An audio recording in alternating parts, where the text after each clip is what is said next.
don't expect to have a very good outcome from that, right? If we do that building a building, it's probably going to fall. It really goes along with anything that we do within our life. If we don't give our all in whatever we do, we can't expect to have a good outcome.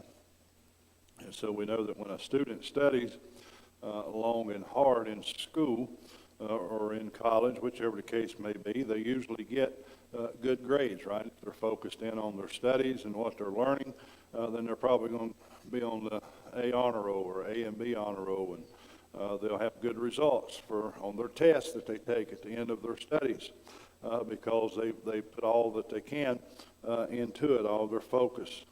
And then we know that a great athlete, they train hard for months, right? They're working on all the aspects of their game, maybe their shot, maybe their pass, maybe their pitch, which just depends on what athlete we're talking about. But they know that to be better and get the results that they want, they have to work hard, they have to train hard, and they have to do that for months. They can't just do it the day before, right? It takes a lot of work to go into that. And if they do that, they'll play well, and they'll get the results that they want. They may win the World Series or something, just using some illustrations. But we know that when the good results come, when you put all your hard work into it, then there's a celebration that takes place, right? When goals are met. And so then we succeed, right? We succeed in the things we are trying to accomplish when we put the effort in, when we put the work in. And so then there have been sacrifices, right? There's been made risks that have been made for them to achieve the goals or the goals that we desire, right? We have to sacrifice a few things. We have to take some risk to reach the goal that we so desire. And so we'll see this same example, same principle here at work here in the life of the Jewish people here as Esther took the risk, right? She took the risk and she took challenges here that faced her to do something to stand in the gap for her people, to stand up for them and try to do something to keep them from being exterminated, to keep them from being done away with. And so her ultimate goal was to do what was right. And what was right was to save her people. And so there comes a lot of times when in our own life when God wants his people to celebrate. He wants us to celebrate, right? We shouldn't consume our time being in grief, right? We want to celebrate. The greatest celebration that we have is when we have given our heart and life to Jesus Christ. That's a great time of celebration. Even the angels celebrate in heaven, right? Because another sinner has been saved. And so we don't want to consume all of our time being in worry and in grief. And God, he wants us to really deeply and passionately celebrate all of his good gifts that he gives to us. And we know that the greatest gift he ever gave to us was Jesus Christ, his only son. And so we'll see here that they have a great time of celebration here in a final chapter of Esther. And we know that the book of Esther revolves around a wicked man by the name of Haman, right? He's at the very forefront of the book. And then we know that it's also about a beautiful queen. Esther was a beautiful woman, but it was also about her. It revolves around Esther. And we know that Haman, he came to have a real strong hatred last week for the Jews, and it just really consumed him. It took him over. It took over all of his emotions and all of his thoughts. And so he put all of his might and all of his will behind this edict that they called, which was a plot or a plan to be able to do away with them and get rid of Mordecai. But unknown to Haman, he didn't know that Esther, the queen, was Jewish. And so Haman had developed this plot to have all of the Jews executed on a certain date, which was the day of the 14th day of Adar, which was on their calendar. And his plans, though, they're going to go awry. They're going to go completely different than what he had planned, because he ended up being the one hanged from the gallows. The very gallows that he had built to hang Mordecai, the king had him hung on those gallows. And so what he had intended for his enemy, Mordecai, which was the cousin of Esther. And then we learn this week how Esther's override of the plot of Haman to slaughter all of the Jews in the times of joyous celebration that followed. And they still use this celebration today. And we'll go with chapter 8, beginning with verse 3. And Esther spake yet again before the king, and fell down at his feet, and besought him with tears to put away the mischief of Haman the Agagite, and his device that he had devised against the Jews. Then the king held out the golden scepter toward Esther. So Esther arose and stood before the king. And so this wasn't the first time that Esther had risked her life here to go into the king's presence. But each time she took that risk, she knew what the risk was. The risk for going into the king unannounced was her own life. But she took this risk to save all of her people from the destruction. And so she invited the king and Haman, this was previously, to a dinner. And at that dinner, the king asked what she wanted, and she invited them to a second dinner, and she promised to tell what she wanted. But between these two dinners, Haman had made his plan to kill Mordecai and do away with all of the Jews, and he was going to hang Mordecai by the gallows. And so, but during this time, in chapter 6, this time the king had some sleeping issues. He couldn't go to sleep. He had some insomnia. And so on chapter 6, verse 1, on that night could not the king sleep. And he commanded to bring the book of records of the Chronicles. And they were read before the king. And it was written that Mordecai had told of Bigthana and Teresh, two of the king's chamberlains and keepers of the door, who sought to lay hand on the king Ahasuerus.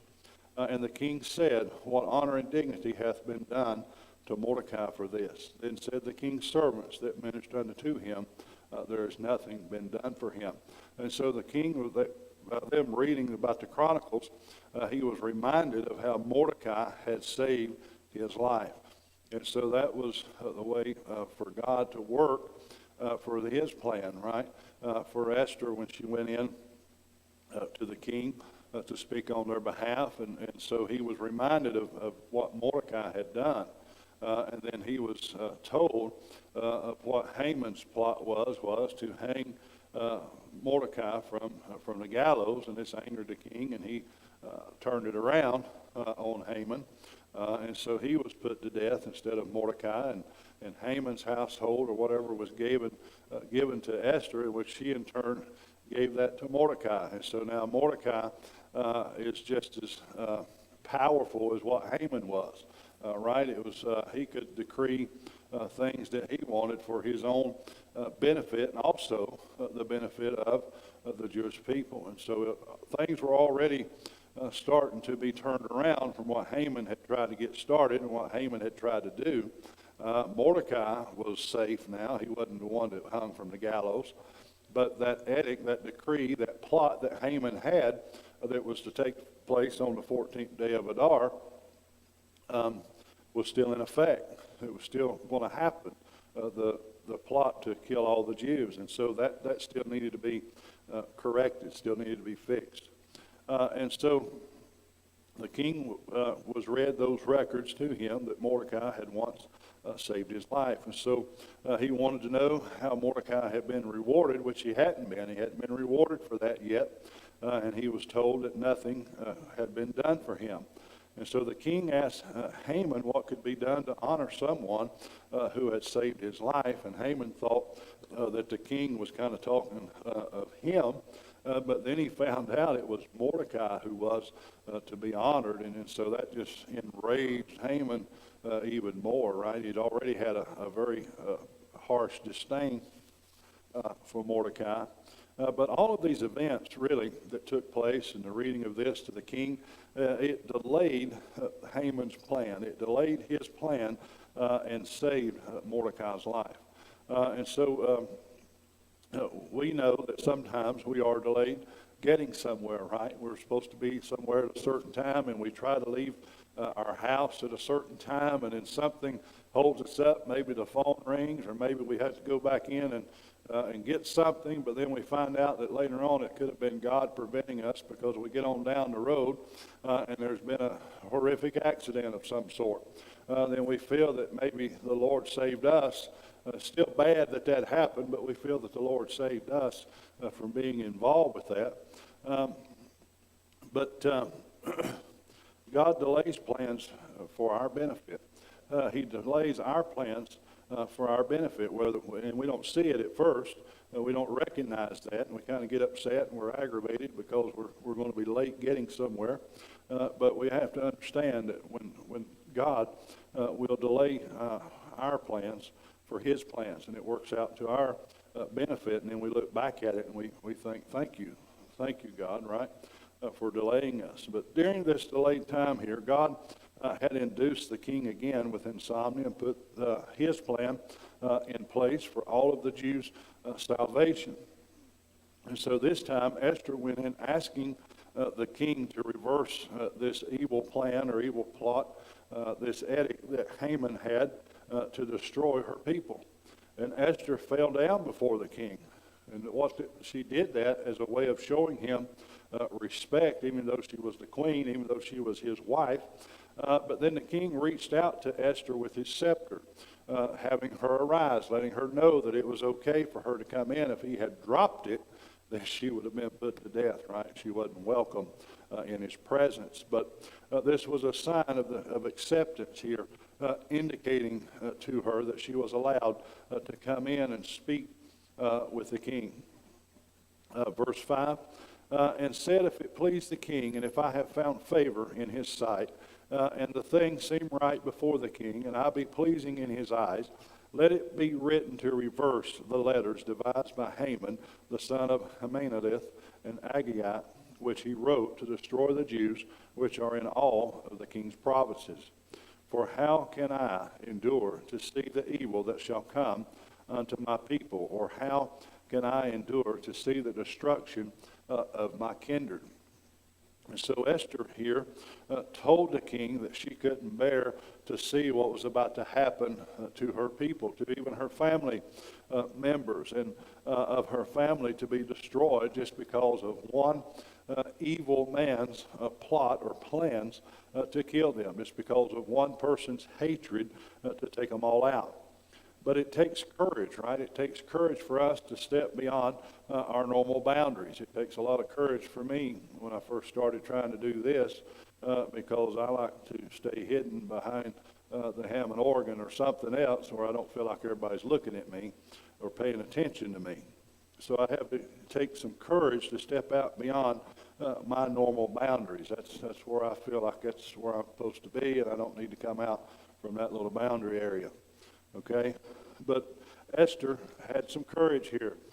She came out from beyond her normal boundaries of what she was accustomed to or used to. And we do that to do what is right. And so as Christians, we are called to be obedient. We're called to be obedient to Jesus and face whatever consequences may come our way, for he is our Lord in all things. And so we know that whatever persecution may come, he's going to take care of it, right? We're going to be okay. But by the time of these verses, Esther was more respected by the king. She had gained favor with him more than what she did before.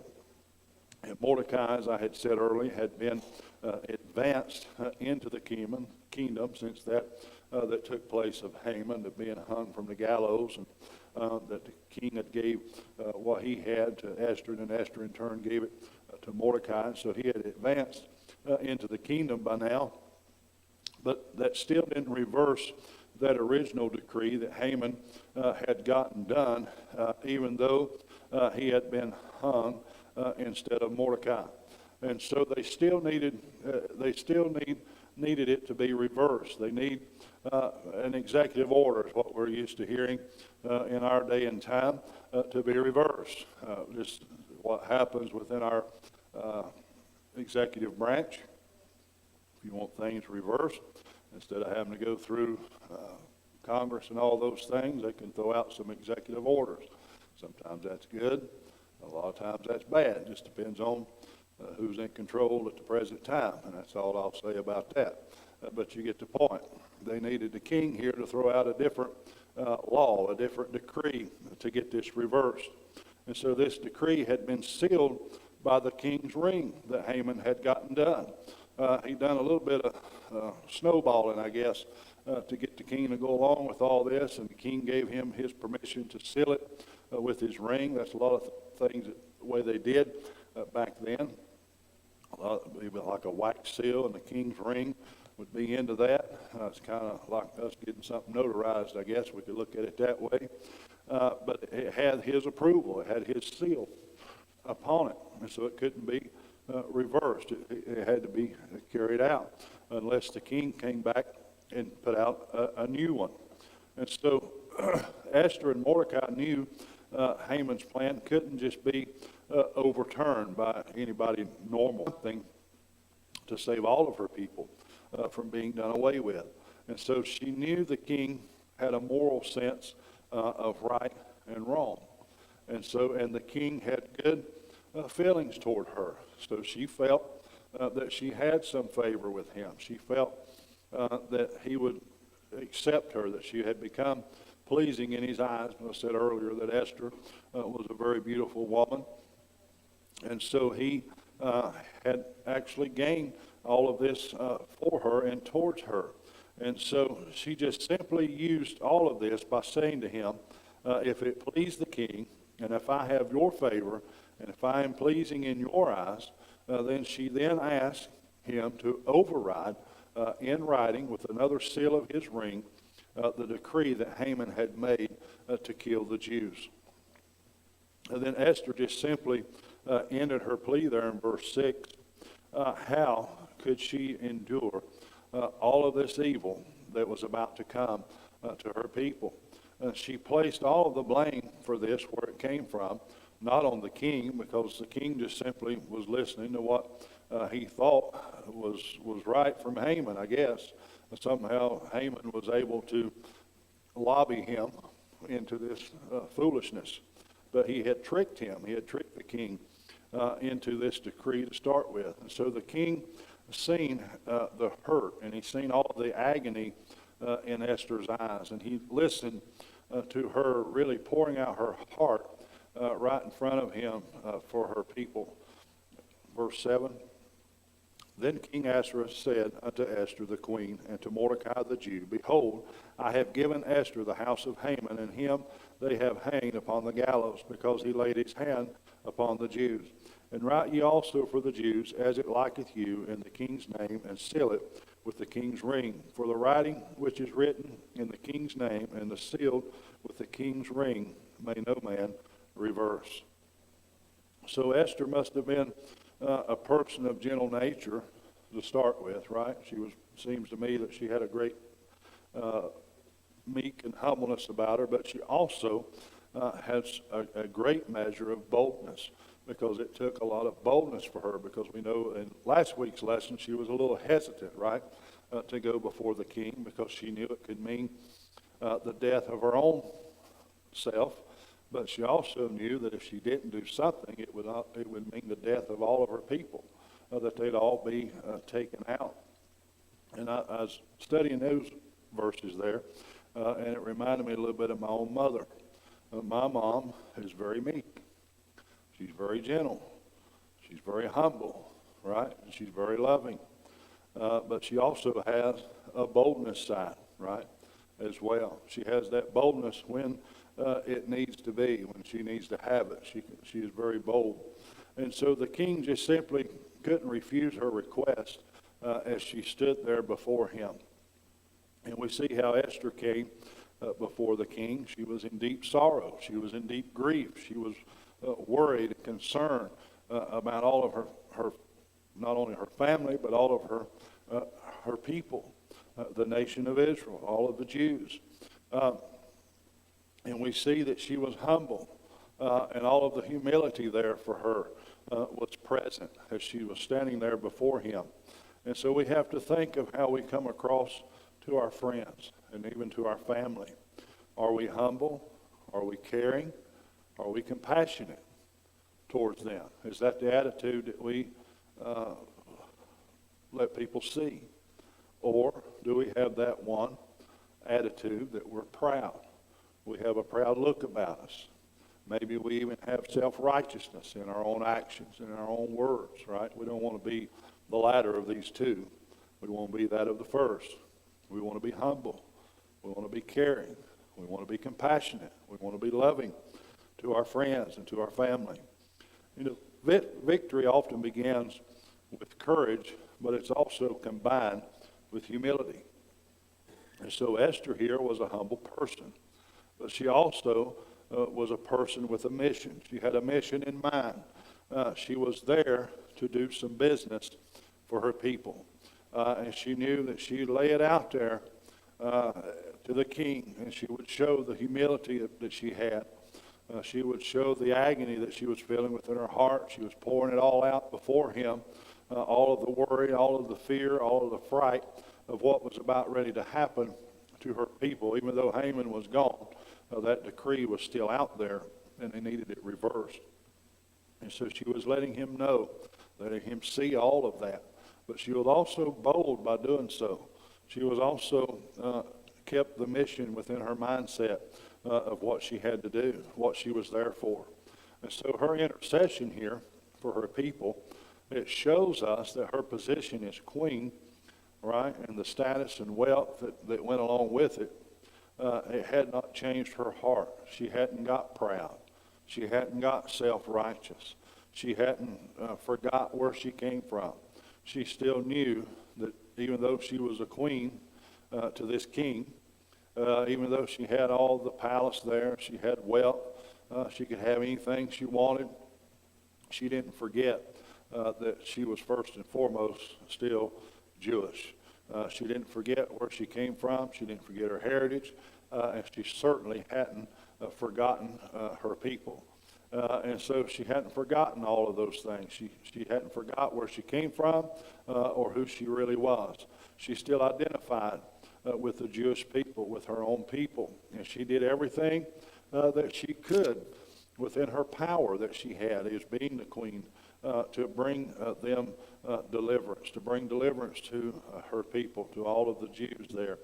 And so all of her standing there before the king and pouring out her heart and all of her pleading, it touched the king's heart.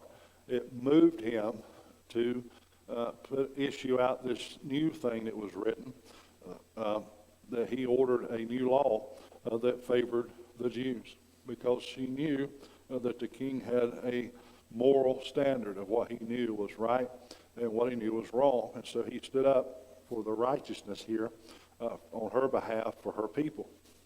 And so this day of darkness that was about to happen, that was about to come forth to put the end to the Jewish people, it had come to a null. It had been taken care of. It wasn't going to happen. And later on in the next chapter, he gave them the authority to take out those that were going to slaughter them and kill them and all of those things. And so they came out victorious on that as well. This lesson kind of jumps around a little bit. I kind of do the best I can with trying to put it all in there, but I'm no teacher. I don't feel like I am, but I try to do the best I can. We'll go to chapter 9, verse 18. But the Jews that were at Shushan assembled together on the 13th day thereof, and on the 14th thereof, and on the 15th day of the same, they rested, and made it a day of feasting and gladness. Therefore the Jews of the villages that dwelt in the unwalled towns made the 14th day of the month of Adar a day of gladness and feasting, and a good day, and of sending portions one to another. And so here we see in this chapter that the Jews are having their celebration because they have gotten that victory over their enemies, and they're celebrating with feasting and gladness and gift giving. It sounds a lot like Thanksgiving and Christmas to us, or birthday parties. I like to eat. I can't eat like I used to, could, like I really want to now. But anyway, I'd like to sit down and pig out to some chocolate eclair or something like that. But I can't do that anymore if I want to keep living, I guess. But you have to learn to adjust. But I eat pretty good, so I'm thinking of here, they're sitting around eating some of their favorite foods maybe, and they're having this great big fast. They're getting their bellies full, and they're having a lot of gladness. They're having a lot of happiness. They may even be singing songs, playing on the tambourines or something, and dancing before the Lord, possibly just having a grand old time. And then they're giving gifts out to one another. And so the Jews had a long history of great suffering, right? They suffered quite a bit, and a lot of times it was brought on to them by their own selves and by their own actions. But having suffering so much as a people, any celebration was taken very seriously by them. They had defeated their enemies, and celebration was certainly in order to have a celebration. And only a nation that has suffered can really appreciate the gift of freedom. And so in our day, it's easy sometimes for us to take our freedom for granted, maybe because we don't remember the days of bondage. We wasn't here when our nation was founded. We wasn't here in 1776. All we can do is read about it in the history books and what we learn by watching documentaries. And then we go on to different wars that happened after that, the Civil War, how awful that was that took place. But then we don't never want to forget all of those that paid the sacrifice for us to be free, for us to be able to go about and do what we want to do. We can go shopping. We can go riding up and down the road. We can have the right to come to church and worship God in our own way. We're not bound like a lot of other countries that don't have all of the religious liberties that we have here in the United States. And so we don't want to take that for granted. We don't want to not take advantage of the opportunities that we have living in America. And so even to this day, the Jews celebrate their victory at the time during the month of March on our calendar, this month of Adar. It was a day that they would not forget. And so Psalms 30, verse 5, God's anger endureth but a moment, in his favor is life. Weeping may endure for a night, but joy cometh in the morning. And so when our problems are hard, when we're going through some things that seem like we're not going to make it, that seem like it's unbearable to us, and no one else understands what we go through, only the person does. But when it seems like it's hard to endure, and it seems to be without hope, and our weeping seems that it's to last forever, we have to remember that morning is coming. Joy is coming. Why? Because our tears have woken the Master. He has seen our heart. He has seen our pain. He knows the trials that we go through. And just like the disciples out on that ship that night, their cries of crying out to him woken him. Not that Jesus or God's asleep this morning, because he's not. It's just simply a song that I'm referring to, that he sees our tears and they have woken the Master. We know, just as another song says, that help is on the way. Verse 20 through 22. And Mordecai wrote these things and sent letters unto all the Jews that were in all the provinces of King Ahasuerus, both nigh and far, to establish this among them, that they should keep the 14th day of the month Adar, and the 15th day of the same yearly, as the days wherein the Jews rested from their enemies, and the month which was turned unto them from sorrow to joy, and from mourning into a good day, that they should make them days of feasting and joy, and of sending portions one to another, and gifts to the poor. And so Mordecai had been through it all here.